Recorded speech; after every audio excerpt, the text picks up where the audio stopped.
thank you. That's all the time we had. Thank you so much.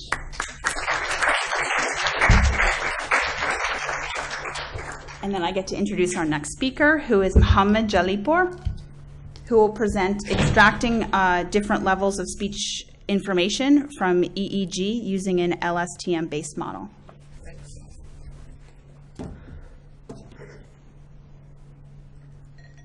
So, hello everyone, welcome to my presentation. So we are interested in modeling the relation between speech, if I can find a way to work this. No. Yes, sorry. No. Yes, so speech and the electroencephalography signal. So what is done is that basically natural running speech, you can think of it as a audiobook or fairy tale story, is narrated by someone, and then we have the participants. They're wearing electrodes on their scalp, and we record the EEG signals. And so basically we want to understand how the speech is processed in the brain, and this is a modality that we use to understand this. So I'm gonna introduce two very common approaches here. The first one is called regression approach, which is the most common approach used in this literature. Basically what is done is that you either try to predict the EEG signal from the presented speech stimulus, or which is called forward modeling, usually with linear models, or you try to reconstruct the presented stimulus from the EEG, which is called backward modeling. I can show you a simple setup. So you can see here that the speech is presented to the participant, and they listen to it, and the EEG is recorded. And then you can see the decoder, which is normally a linear backward model. So you reconstruct the speech, usually a speech envelope, and then you have the actual speech, and you take the correlation as a measure, as a metric. So if you have a better model, then you have higher correlation. And there have been studies that shown that you can use this correlation as a metric of speech intelligibility. Next, I'll introduce the second approach, which is called mismatch classification. So in this study, all my experiments are based on this approach, so I will explain it in detail. So here you see an EEG sequence and also a speech envelope sequence. If we take a segment of EEG, let's say 5 seconds, we call it decision window, and if we take the corresponding speech envelope, which is aligned, then this is called a match paired. Versus if I take 5 seconds from somewhere else in this speech that has nothing to do with this special part of EEG, then it's mismatch pair. So then the classification task is basically to have a model to determine which of the given 2 candidate speech envelopes matches this EEG. So it's a binary classification task with 50% chance level. So this is the task again. So what is the objective of this study? Basically, we have shown previously that an LSTM-based model can perform relatively good on this task with envelope as inputs, around 82% accuracy. But in this study, we wanted to know what level of speech information. So if we replace the envelope with other speech representations, such as a spectrogram or phonemes, what will happen to the performance? Basically, what speech information the model can extract from the EEG. So that's the objective of this study. So now I'll show some of the features that we used. So in blue you see the envelope, which is the most common feature used. Then in orange you see the voice activity detection, which is a simplified version of envelope, you can say. So zeros if it's silence, 1 if there is a speech. Then you see the Meles spectrogram, another feature that we use, also 40-dimensional phonemes that we used, and then also a higher level, basically word embedding that we use from pre-trained fast text model. So these are the features that I will basically use as an input in the model. So this is the what we call an LSTM-based model that basically there is 2 ideas behind this model. The first idea is that we project the EEG and also speech, 2 different modalities, to the common space, and we take the similarities, basic cosine similarities in that space. The second idea was to use a LSTM layer to kind of compensate for the brain delay. So basically there is a delay in the brain when you process a speech. So that's why we use recurrent neural network in the speech path. And yeah, this is the model that I will use, and each time, so you see here, it's Meles spectrogram, but each time I will use different speech representation, and I will basically adopt the first layer of this network. So for the data, we used Flemish speaking normal hearing subjects. So we had 10 stories, fairy tale stories, and for each subject we randomly chose 8 stories, and there was no noise. So yeah. So we had 86 subjects for this study. Our stories are around 15 minutes, and we split each recording to 80% train, 10% validation, and 10% test. So now I'll move to the experiments and the results. So before moving on to the experiments, I should emphasize that in all the experiments we train one single model using all the training sets of all the subjects, so which we call subject independent. So one general model was trained. So the first experiment, we have used 3 features, Meles spectrogram, envelope, and VAD. And the idea here was that we wanted to know, so we already knew that this the match mismatch task. Oh, sorry.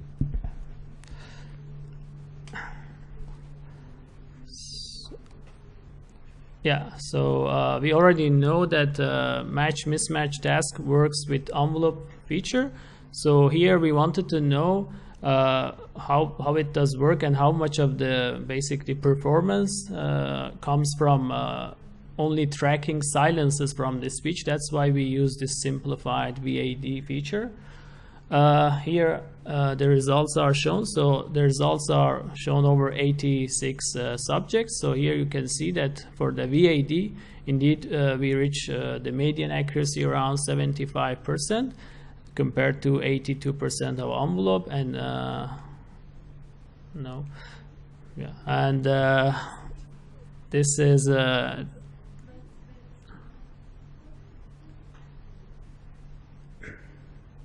okay.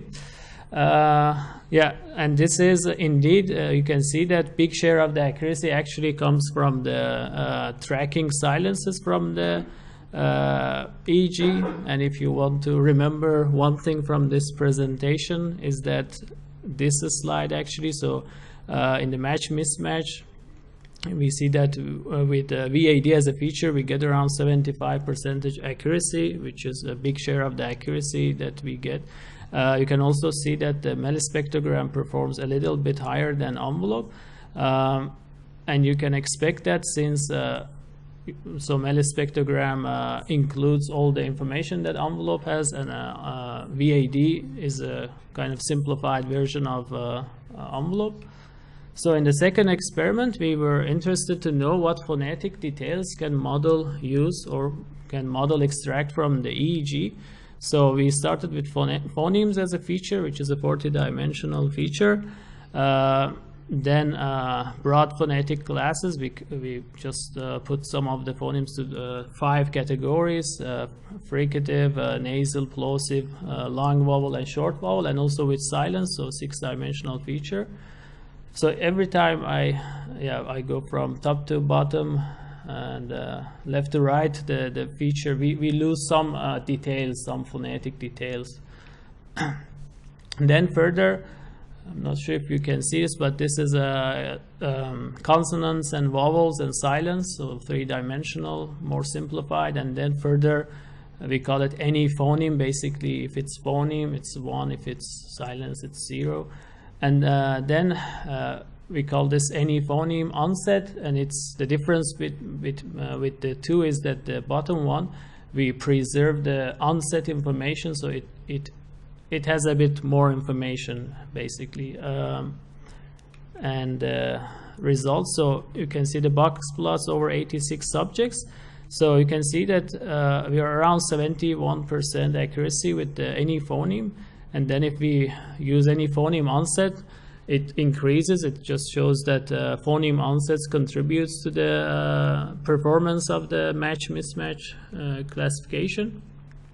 Also, you can see that broad phonetic classes and phonemes, they have the same performance, meaning that we can only use the phonetic details up to a broad phonetic, and using phonemes doesn't really increase further. And also adding phonemes to MEL doesn't improve over MEL, which one would expect, since you can get phonemes pretty well from a spectrogram.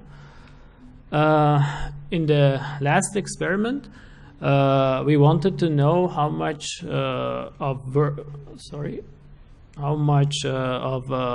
word level, higher level information we can extract from EEG, and that's why we used word embedding feature.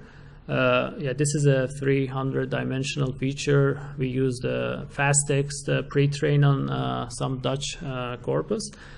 So, but you can see that it has the same accuracy as with the any phoneme. So basically, if we cannot use, the model cannot really use any meaningful information from this feature.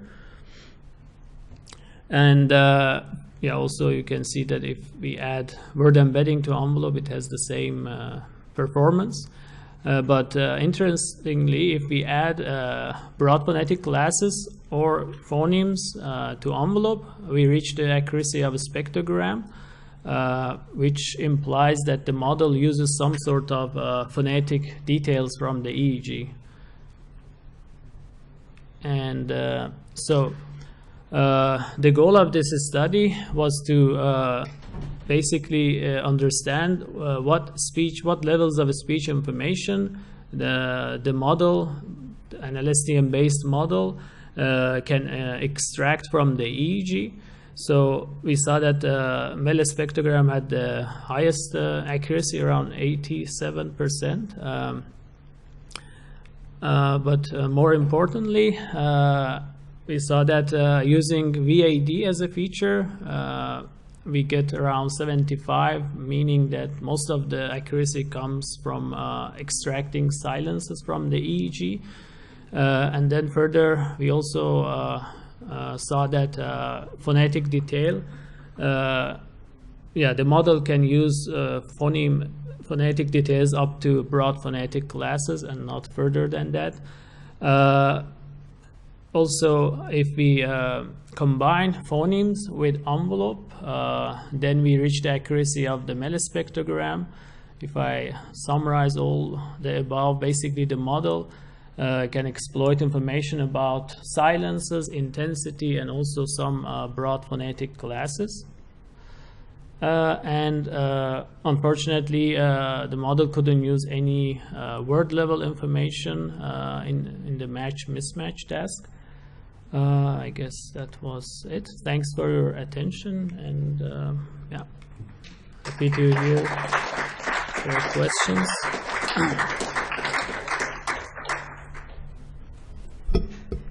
We have time for questions. Louis, go to the microphone.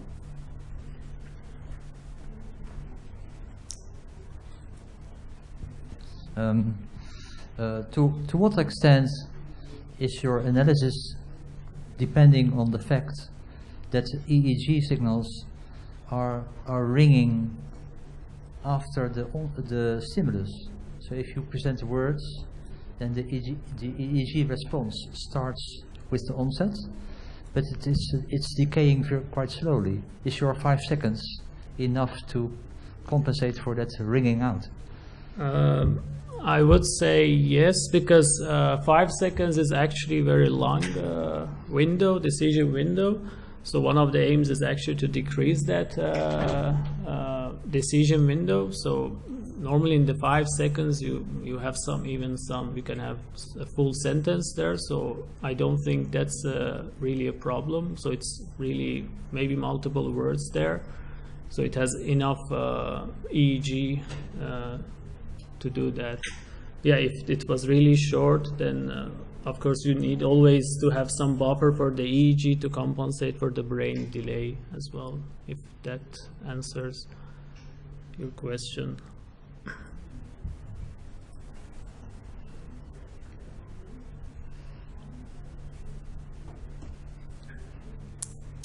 So if you could, in your abstract, you say there's real-world applications for knowing this information. So perhaps you could just, in the remaining minute or two, you could say what applications this has. Well, so one of the applications is to use these methods. Let's say the performance of the match-mismatch, you can use it as a proxy for speech intelligibility or as a diagnostic test. So for example, let's say if you want to test children or certain group of people to know how if they are normal hearing. Of course there's also difference between hearing and understanding, so but generally speaking, so if you want to test people, then you can use the score as a proxy, as a metric. So you can say, okay, for normal hearing, it should be around 90%. Because, not in this study, but I have done experiments also with different SNRs, and there you can see if SNR is lower, then the performance is lower. So that's one of the applications that actually we are aiming towards. So. Other applications, you can also use it in maybe in different setups in BCIs. If you can, read brain thoughts or something, that's also possible, but it's a bit harder. But controversial. I think there's a question here. Yeah. And if you could go to the microphone, that way the people online can hear too.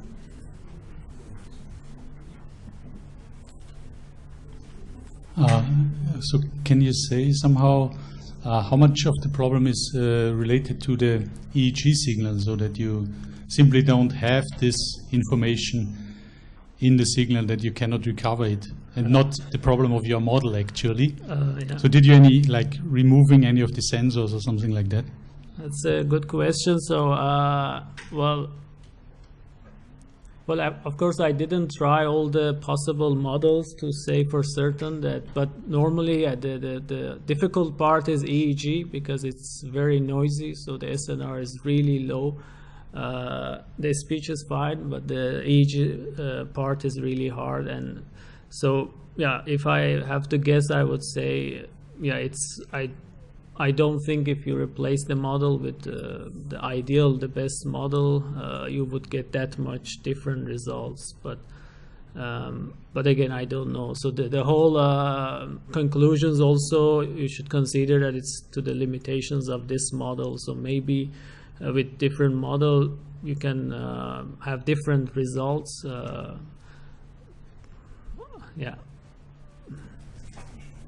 Great. Thank you so much. Yeah, thanks.